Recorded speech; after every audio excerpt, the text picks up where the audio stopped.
اعوذ باللہ من الشیطان الرجیم، بسم اللہ الرحمن الرحیم۔ السلام علیکم ورحمۃ اللہ وبرکاتہ۔ امن کی حفاظت کے لیے عورت کا شوہر اپنے ہاتھ کی شہادت کی انگلی سے بغیر روشنائی کے صبح فجر کے نماز فجر 19 مرتبہ یہ اسم پاک لکھے، انشاءاللہ تعالیٰ عورت کا حمل گرنے سے محفوظ رہے گا۔ اور اگر اسی طرح حمل 9 ماہ سے زائد کا ہو جائے اور بچہ نہ ہوتا ہو تو عورت کے پیٹ پر 19 مرتبہ یہ اسم و وضو لکھے، انشاءاللہ تعالیٰ جلد لڑکا پیدا ہوگا۔ وہ اسم کیا ہے دوستو؟ میں اسم آپ کو بتا رہا ہوں، یا مبدئ، یا مبدئ، یا مبدئ۔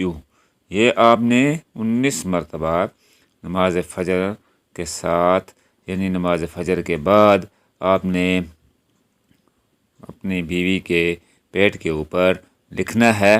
اس سے یہ ہوگا کہ اس کا اگر بچہ ضائع ہو جاتا ہے تو اس کا وہ حمل جو اگر ضائع ہو جاتا ہے تو اس سے اس کو افاقہ ہو جائے گا اور اس کا بچہ حمل ضائع نہیں ہوگا۔ اور اسی طرح اگر کسی کا بچہ پیدا نہیں ہو رہا تو وہ اسی طریقے سے یہی عمل کرے، انشاءاللہ العزیز اس کا بھی جو بچہ ہے وہ پیدا ہو جائے گا اور اس کی پریشانی دور ہو جائے گی۔ امید کرتا ہوں آپ کو میری بات سمجھ آ گئی ہوگی۔ ملوں گا اگلی ویڈیو میں، تب تک کے لیے اللہ حافظ۔